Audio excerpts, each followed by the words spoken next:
Hi, my name is Bruno. I'm from State University of Campinas, and I'm here to present to you our work titled Bringing Energy Information to the Instruction Set. Let's start with motivation. One of the constraints for increasing the processor's performance in the last years is the power density, that is, the power dissipated by the chip per area unit. This graph plots the technology scale on the horizontal axis and the power density on the vertical axis. It's possible to note that processors close to the 0.6 micro technology used to have power density similar to a hot plate, about 10 square watts per centimeter. If the trend continues, the recent processor will have the power density of a nuclear power plant or even worse. Another problem associated with power density is thermal constraints, as the higher the power density, the higher is the heat generation. Given such limitations, there is a strong demand for energy efficiency, mainly for cluster and cellars, which generally operates at higher performance during the most time possible. Also for mobile devices where energy efficiency is mandatory as these devices are battery powered, and for the newest devices, the ones for intermittent computing, energy consumption must be made with surgical precision due to transient power supply. So, while programmers, how can we optimize the energy consumption of these devices when their batteries is running out? One simple approach is to specify another program behavior in such a situation, and to do this we needed to know how much energy is available on the device and use this information to switch from the normal behavior to low energy behavior. However, getting energy information at the software level is expensive because it is hardware and operating system dependent.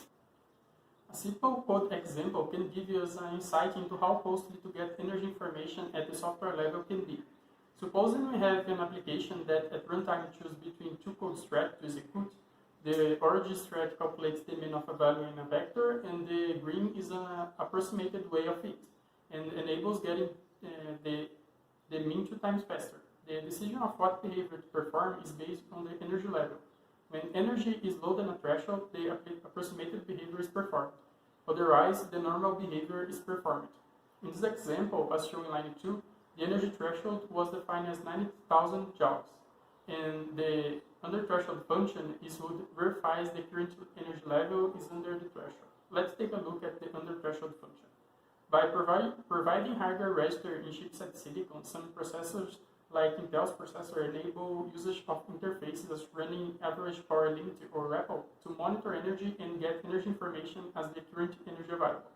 In Linux, such energy information can be obtained by directly reading the file system power reports, which are generated by the PowerCap framework and do not require any root permissions. So, in this function, we need to open, read, and close the energy report file. Then we return a boolean indicate if the available energy is less than a threshold. Note that such system calls will spend a lot of clock cycles to be processed until we can have the energy information.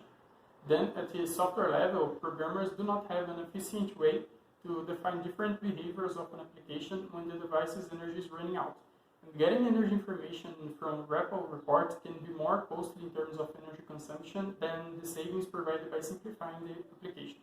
So, to alleviate such a problem, we propose a method that enables us to do the same thing as the code before with these few code lines and more energy efficient.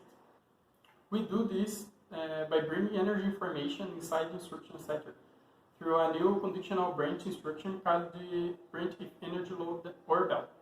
And our main goal is to increase the tools for dynamic power management in a situation where the device is running in low energy state.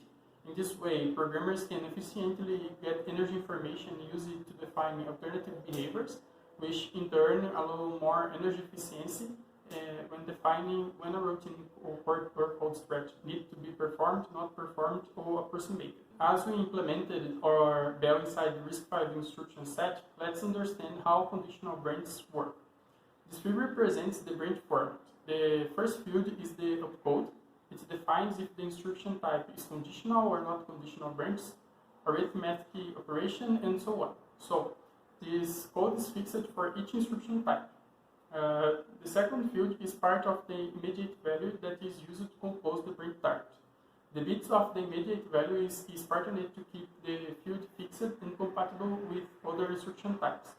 The 12-bit immediate value is signal and multiple of 2, so it is extended with 0 in the last significant position, which enables a branch range of 1023 instruction forward and 1024 instruction backward from the current PC. Next, we have the function field, which defines the branch type, that is, branch if equal, branch if less than, and so on. This function is fixed for branch type, and the RISC-V enables us to include new branch functions, as was the case of Bell. The following two fields hold the address of the operands, which will be compared according to the branch function. Now, think about the Bell's functionality and implementation. The simple flowchart summary what is done inside the RISC-V processor when it encounters a Bell instruction. First, the processor will verify if the current available energy is less than a predefined threshold. To enable such verification, it was needed to define the energy budget in the threshold, and also implement an energy counter, which accumulates the consumed energy for each executed instruction according to its energy consumption. If the available energy is not under the threshold, the execution follows the normal behavior, and the PC is set to the next instruction. Otherwise, the PC is set to the branch target. Here we have a Bell's use case. This is the same application as before, where we read the energy information from record reports, but in this case, we do not depend on the operating system. To use the Bell instruction in the source code, it's necessary to call the ASME function, which includes assembly instruction. So, to simplify the insertion of Bell's assembly, we define for make. To use the Bell, it's necessary to just call the Bell maker, passing as argument the target label, and the makers will generate the ASME call with the entire mnemonic inside quotes, as shown in this example. The same occurs with jump and label definitions.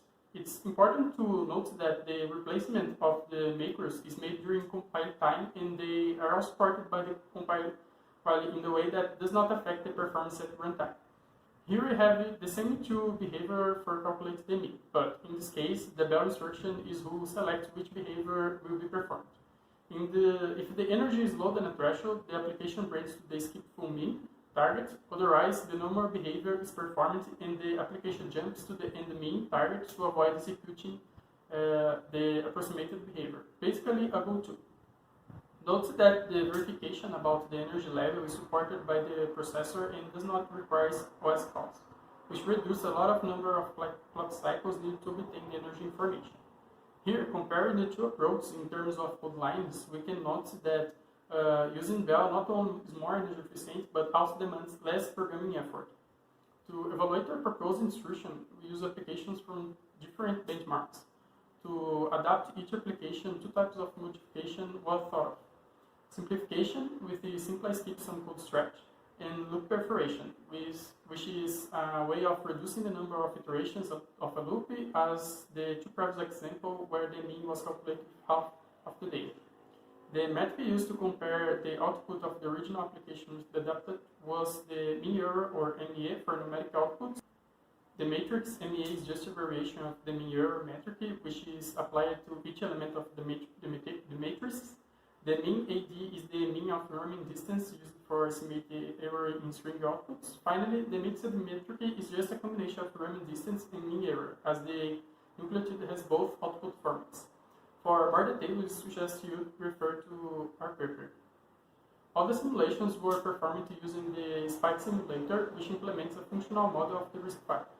The energy budget was defined as 360 kilojoules based on the application's energy consumption. All the experiments were conducted on a notebook with an Intel Core i5 processor, 6 GB of RAM, and Linux Mint as operating system.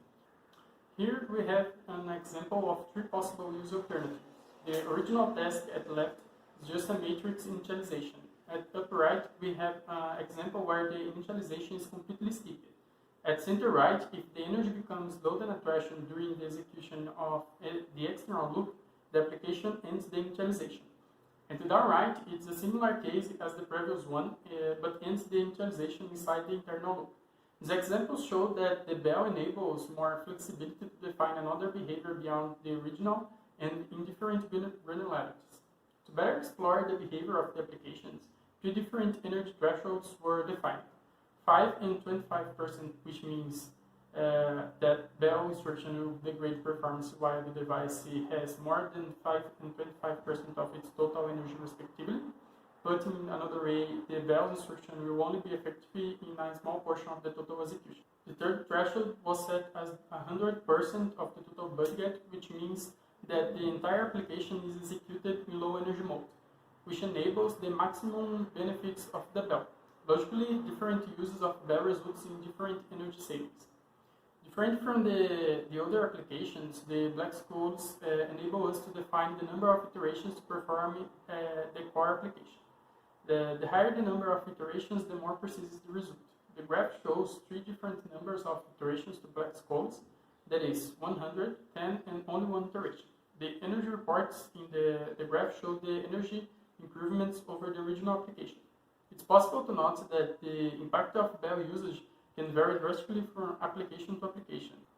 In some cases, like black code with 100 iteration and threshold of 100%, and correlation with threshold of 25 and 5%, using bell can even increase energy consumption. This comes from the fact that different applications have different intensive computational phases, resulting in different energy results depending on the defined threshold and from what phase the benefits of bell can be exploited. It's possible to note that when the threshold is defined as 5%, the improvements are negligible in most of the cases, except by black codes with 100 runs and nucleotide. The main reasons for such behavior are the selected applications are light, that is, do not demand high processing power and do not require lots of computational resources. Also, the applications compute a fixed set of inputs, that is, they do not need to deal with enforcing events like network disconnection and real-time processing. The higher energy reductions are obtained in the black codes correlation with a threshold of 100% and nucleotide. In the case of black codes, such an energy decrease related to the number of iterations was expected during the application adaptation as the bell was inserted inside the kernel loop, in which the number of iterations is the number of runs itself. The benefits of correlation with threshold of 100% comes from the fact that the benefits of bell come just at the beginning of the application. Therefore, in other cases where the application starts with high energy, the bell usage does not provide any energy savings. Especially the fast and reg detect applications, it's possible to note that the improvement is very low, independently of the energy threshold. When trying to reduce the complexity of both applications, little code simplifications resulted in larger precision degradation. Such precision loss also occurred with the nucleotide application, as we will see. This graph presents the ratio between the simulation time using bell and the original application. It's possible to note that the time resulting similar to what was obtaining in the energy results. This behavior was also expected due to the fact that energy reduction is also associated with the reduction in the number of executed instructions. Therefore, with fewer instructions to be executed, the application tends to consume less energy and run faster. On the other hand, for the applications with low energy gains, the full simulation was executed up to the end, and the execution time was a little higher because of the overhead of bell instruction. This graph presents the increasing error provided by the use of bell in relation to the original application. It's possible to note that the black codes in correlation have the smallest error rates. As I said, both applications are iterative, and as the number of iterations increase, the precision of the results also increase. Therefore, the precision losses introduced by the bell do not affect considerably the final results. Otherwise, the results of reg detect, nucleotide, and fast are obtained by lots of inferences and precise computations. Due to such features, the propagation of low precision loss culminates in results completely different. The nucleotide does not have significant energy savings to justify the precision loss. In this work, we brought information about energy to RISC-V instruction set with novel branch conditional instruction called the bell. The bell enables easy way for programmers to define the behavior of an application in different levels of energy availability. By exploring the benefits of the proposed instruction, it was possible to note that the bell provides higher energy savings with lower error rates when applied in applications where the results are iteratively calculated. Also, the reduction in the number of executed instructions, in addition to result energy saving, can also reduce considerably the execution time. As future works, we pretend to enable bell to have multiple thresholds and provide more flexibility. Also, we pretend to enable all branches to have energy as a secondary condition. So, That was our work, and thank you.